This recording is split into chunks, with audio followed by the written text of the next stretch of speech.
Hello hi friends, welcome back to మన Techpedia. ఈరోజు మనము మన వర్డ్ ప్రెస్ బ్యాక్ ప్యానల్ అయితే ఓపెన్ చేసినాము. ఈ వర్డ్ ప్రెస్ బ్యాక్ ప్యానల్ మనం ఓపెన్ చేసినప్పుడు మనకి ఎప్పుడు కొన్ని ప్లగిన్స్ని అప్డేట్ చేయమని అడుగుతుంది. సో చాలా మంది ఏం చేస్తారంటే ఆ అప్డేట్స్ చెయ్యరు. కొంతమంది ఏం చేస్తారంటే అప్డేట్స్ చేసే పద్ధతిలో చేయరు. సో అది ఎట్లా అప్డేట్ చేయాలి అనేది నేను ఇప్పుడు మీకు క్లియర్గా ఎక్స్ప్లెయిన్ చేస్తాను.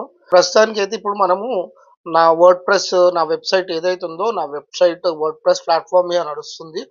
ఈ వర్డ్ ప్రెస్లో మనము ప్లగిన్స్ ఎట్లా అప్డేట్ చేయాలి అనేది నేను మీకు క్లియర్గా ఎక్స్ప్లెయిన్ చేస్తాను. ఇది ప్రజెంట్ మన బ్యాక్ ప్యానల్. ఈ బ్యాక్ ప్యానల్లో వచ్చేసేసి మీకు ఇక్కడ లెఫ్ట్ సైడ్లో మెనూ ఉంటుంది. ఈ మెనూలో మీకు ప్లగిన్స్ అని ఉంటుంది.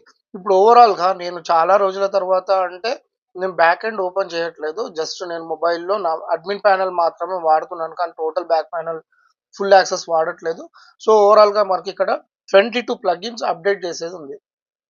సో, ఈ 22 ప్లగిన్స్ మనం ఎట్లా అప్డేట్ చేయాలి అనేది నేనిప్పుడు మీకు క్లియర్‌గా ఎక్స్‌ప్లెయిన్ చేసి చూపిస్తా.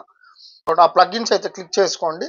క్లిక్ చేసుకున్న తర్వాత మనకు ఎక్కడెక్కడైతే ఏ ప్లగిన్ అయితే అప్డేట్ చేయాల్సొస్తదో అది ఇక్కడ క్లియర్‌గా మనకు కనబడుతది. ఏమని? There is a new version of advanced ads. Advanced ads అంటే ఈ ప్లగిన్ పేరు అడ్వాన్స్‌డ్ యాడ్స్ అన్నమాట. దీని యొక్క లేటెస్ట్ వర్షన్ వచ్చింది. దీన్ని అప్డేట్ చేసుకోమని మనకు వర్డ్ ప్రెస్‌లో ఉన్న బెనిఫిట్ ఇదే. అంటే మనకి ఏదున్నా కూడా ముందే మనకు అది క్లియర్‌గా ఎక్స్‌ప్లెయిన్ చేస్తది. అంటే ఏదన్నా ఎర్రర్ వచ్చినా కూడా మనకు చెప్తది. అయితే చాలామంది ఏం చేస్తారంటే ఈ అప్డేట్స్ ఎట్లున్నాయో అట్లా వదిలిపెట్టేస్తారు. ఒక్కోసారి వర్డ్ ప్రెస్‌ని కూడా అప్డేట్ చేయరు. వర్డ్ ప్రెస్‌ని ఫస్ట్ అప్ టు డేట్ ఎప్పటిదప్పుడు చేసుకోవాలి. No issue. మీరు అప్డేట్ చేస్తే నా సైట్ క్రాష్ అయితది. ఇట్లాంటివి అయితే ఏం పెట్టుకోకండి. సైట్ ఏం క్రాష్ కాదు. అంతకైనా మంచిది మీరెప్పుడు సైట్ అప్డేట్స్ చేసుకున్నా సరే ఒకసారి బ్యాకప్ తీసి పెట్టుకోండి. నాకైతే ఎప్పటికి బ్యాకప్ ఉంటది. ఎందుకంటే నేను హోస్టింగర్ వెబ్‌సైట్ వాడతా కాబట్టి నాకు ఎవ్రీ 3 డేస్‌కి నాకు బ్యాకప్ అయితే అవుతది. ఇప్పుడు ఆల్రెడీ 16థ్ రోజు నాకు బ్యాకప్ తీసుకుంది. ఆటోమేటిక్‌గా బ్యాకప్ తీసుకొని ఇన్ కేస్ నా సైట్ ఏమైనా క్రాష్ అయితే నేను దాన్ని రీస్టోర్ చేసుకుంటా అనమాట. ఎప్పుడు 16థ్ రోజు నేను రీస్టోర్ చేసుకుంటా. మీకు డైలీ బ్యాకప్స్ కావాలి అంటే దానికి కొద్దిగా ఎక్స్‌ట్రా అమౌంట్ కట్టాల్సొస్తది. డైలీ బ్యాకప్స్ మనకేం అవసరం లేదు జనరల్‌గా అయితే. హోస్టింగర్ వాడైతే ఇది ఫ్రీగా ఇస్తాడు. 2 డేస్‌కి ఒక బ్యాకప్ అయితే. సో, ఇట్లా ఓవరాల్‌గా నాకు 22 ప్లగిన్స్ ఉన్నాయండి.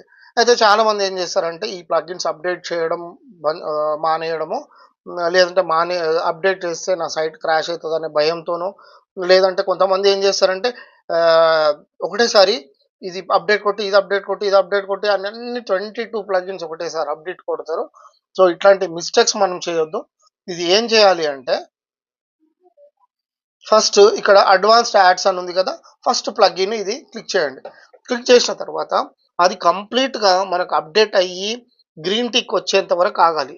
లేదు, లేదు నేను ఆగకుండా వేరేది చేసుకుంటా అంటే ఆ టైంలో మీ సైట్ క్రాష్ అయ్యే ఛాన్స్ ఉంటాయి. ఎందుకంటే ఆ టైంలో సర్వర్ బిజీ అయిపోతది. అన్నీ ఒకటేసారి అప్డేట్ చేయడం వల్ల మీ వెబ్‌సైట్ అనేది క్రాష్ అవ్వడం జరుగుతుంది. సో, ఇప్పుడు ఇక్కడ మనకు అడ్వాన్స్డ్ యాడ్స్ ఏదైతే ఉందో అది మనకిక్కడ గ్రీన్ టిక్ వచ్చింది. Next all in one SCO ఇది గూడా మనకు లేటెస్ట్ వర్షన్ వచ్చిందనమాట. 8.1.1 అని. సో, ఇక్కడ అప్డేట్ నౌ అని ఉంది. సో, ఇది గూడా నేను అప్డేట్ చేసుకుంటా. అప్డేట్ చేసుకొని అది గ్రీన్ టిక్ వచ్చే వరకు ఓపికగా ఆగాలి. ఆగిన తర్వాతనే మీరు నెక్స్ట్ నెక్స్ట్ అప్డేషన్‌కెళ్ళాలి.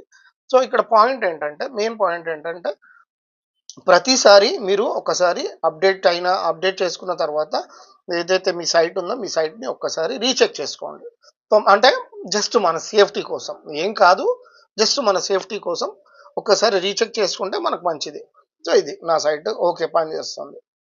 అంటే మన సైట్ క్రాష్ అయితదని నేను చెప్పట్లేదు.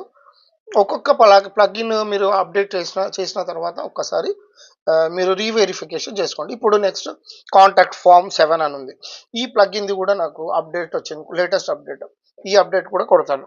సో, ఇట్లా వన్ బై వన్ చేసుకోవాలి. చాలామంది ఇక్కడనే వెబ్‌సైట్స్ అంటే భయపడతారు. ఇట్లాంటి చిన్న చిన్న ఇష్యూస్ దగ్గరనే ఒక్కసారి వెబ్‌సైట్ క్రాష్ అయిందంటే మళ్ళీ వెబ్‌సైట్‌ని మళ్ళీ ఆహ్, ఓపెన్ చేసుకోరు. దాని మీద ఇంట్రెస్ట్ పొడగొట్టేసుకుంటారు. సో, అట్లాంటివేం టెన్షన్ పడకండి. హ్మ్. చిన్న చిన్న బేసిక్సే ఇవన్నీ, చిన్న బేసిక్స్. మీకు ఒక్కసారి మీ డిజైనర్ కానీ, డెవలపర్ గానీ మీకు ఒకసారి వెబ్‌సైట్ అప్పజెప్పిన తర్వాత ఇవన్నీ చిన్న చిన్న ఇష్యూస్, ఇవన్నీ చిన్న చిన్న ఇష్యూస్‌ని మీరు సింపుల్‌గా అప్‌డేట్ జేసుకోవచ్చు. ఇప్పుడిక్కడ డొనేషన్ ప్లగిన్ అని ఉంది. ఈ గివ్ డొనేషన్ ప్లగిన్ దగ్గర గూడా అప్‌డేట్ నౌ అని అడుగుతుంది. సో, నేనిక్కడ అప్‌డేట్ నౌ అని కొడతాను. మళ్ళీ అది గ్రీన్ టిక్ వచ్చే వరకు వెయిట్ చేయండి. అదొచ్చిన తర్వాత మళ్ళీ ఒకసారి మన వెబ్‌సైట్‌కెళ్ళి ఒక్కసారి రిఫ్రెష్ చేసి వెబ్‌సైట్ ఓకే ఉందా లేదా చెక్ చేసుకోండి. సో, ఇది ప్లగిన్స్ అప్‌డేట్ చేసే ప్రాసెస్. వర్డ్‌ప్రెస్ వెబ్‌సైట్‌లో బ్యాక్ ఎండ్‌లో అప్‌డేట్ చేసే ప్రాసెస్.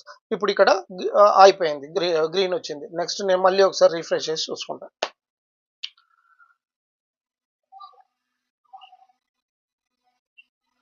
సో, ఇది సైట్ అయితే ఏం ప్రాబ్లమ్ లేదు.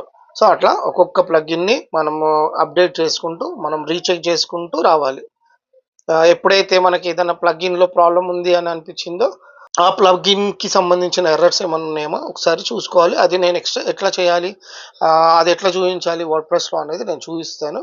సో, వర్డ్‌ప్రెస్‌లో ప్లగిన్ అప్‌డేట్ చేసే ప్రాసెస్ ఇది. జై హింద్! జై భారత్!